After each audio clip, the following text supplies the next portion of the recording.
Let's review again from Perek Beis Mishnah Vav, the second Perek, sixth Mishnah. So,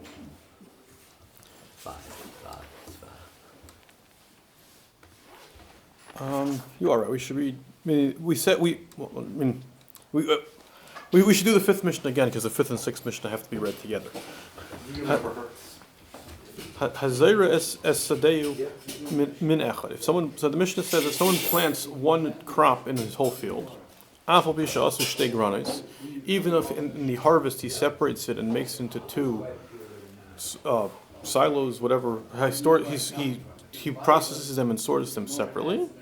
Nosin Peahs, he gives one Peah. It's all one field. It only requires one Peah.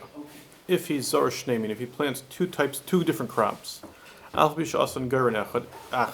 though he harvests and processes them all together as one, it's inherently two crops, so he has to give two Peahs, one for each crop. If he plants two different species of wheat, so it's really one, there's in between one and two types of crops, so then it depends. If he's asan gerin achas, if he harvests them all together and treats and processes them all together, then nosin peah achas. If he makes shtegranis, if he processes the two types of wheat independently, then nosin beis peahs, then he gives two peahs. And then Mishnah Vav is, I guess, the background for how this Mishnah came to be taught. There was a story, Shazar Reb Shimon Ish HaMitzpah, that Reb Shimon Ish HaMitzpah, the man from Mitzpah, planted Lefnei Reb Gamliel in the times of Reb Gamliel. And this question went all the way up to the high court, to the Beis Din that sat in the Beis Hamikdash. V'shalu, and they asked, and Amr Nachman Halabler, Nachman the scribe said, Mekubal ani mi Rabbi Misha, I have a tradition for Rabbi Misha, Shekiba mi Abba, who got it from his father, Shekiba min Hazugos, that he got it from the pairs, from the Nesiim, the Av Beis Din, that were the transmission of the oral Messiah, Shekiba min Neviim, that they got it all the way back to the Neviim as a halacha Moshe Sinai. But this din is true, that Bezayra es sadeu shtei minei chitim, that if someone plants in his field two different species of one type of thing, Imasan Gairin Achas, if he makes them one Gairin, Naisin Peah Achas, he'll give just one Peah. Shtei Granis, if he makes them two Granis, if he processes them separately, Naisin Shtei Peahs, then he'll have to give two Peahs. Sada Shekatzru Kusin, a field that was harvested by non-Jews, or Katzralistim, or thieves, just people that were not working for me. Karsumu Namalim, or Shavrasa Haruach Behem, or it was cut down by ants, or the wind, or an animal. So in any manner, my field got harvested essentially by itself. I didn't do it or get a worker to do it for me. Someone else did it without my will, or something else did it. It's Petura. So Peah is an obligation to leave something when you harvest. If you don't harvest, there's no obligation of Peah. Katzar Chetza, if you started harvesting it, you got halfway through, and then Katzru Listim Chetza, and then only the second half was done by something else. Also Petura, Shechiv Peah Bakama, because the obligation to give Peah is from the standing grain. I was planning on giving it at the end. I got halfway through.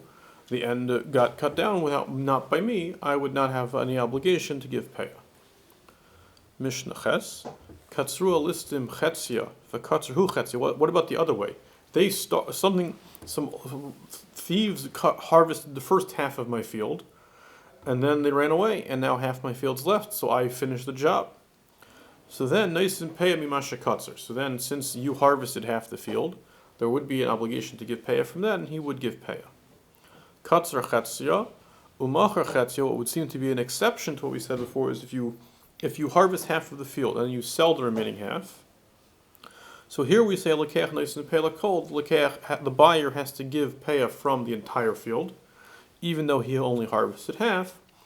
So we explained yesterday that there's an expectation that since I have an obligation to give peah at the end, I'm not selling that part to the buyer, and the buyer is going to have to leave that in addition to whatever he's going to have to leave for whatever he harvested. And similarly, katzar chetzia v'hikdish chetzia, I harvest half of it, and I make the remaining half hektish. Similarly, hapaidim and agez, but the person who redeems it from the treasurer of Hektish, who nice and pay lakol, he'll have to give pay on everything. Again, because there's an assumption that what I'm obligated in pay, I never gave to Hektish. And therefore the buyer has to leave that also, the one who redeems it would have to leave that also in addition to the Peah for the second half. Okay, let's begin Perek Gimel. Malbenos hatfua, if you have literally bricks, but you have patches, squares of grain. Shabena zaysim. So you have your primary business is olive oil. So you have lots of olive trees. They translate it as rectangles of produce. Okay, I'm sorry, rectangles, not squares. That are between the olive trees. So you have a lot of olive trees. So there's space between them. So you say, okay, I won't waste the space. I'll plant some wheat in between, or some grain between the trees to use my land better. So Beis Shammai amrim Peah mikol achas ve'achas. Beis Shammai says each square rectangle of grain it's considered as a separate field, and you have to give one Peah from each one. Beis Hillel amrim no me'achas alakol. Beis Hillel says no, the whole thing is one field where you're just interspacing trees in between the grain, and you give one Peah for the whole thing. Umod, however, they'll both agree Shem Rashi Shurais Muravin, that if the ends of the rows meet up, so they're not really fully separate, then Shunoisim Peachas Minakol, even though Beis Shammai would say that if they're separate, you'd give one Peah for each. Here, even Beis Shammai would just view this as a very strange shaped field that happens to wind its way between the trees, and you would give one Peah for the whole thing. Let's stop here. We'll pick up again tomorrow. Scott.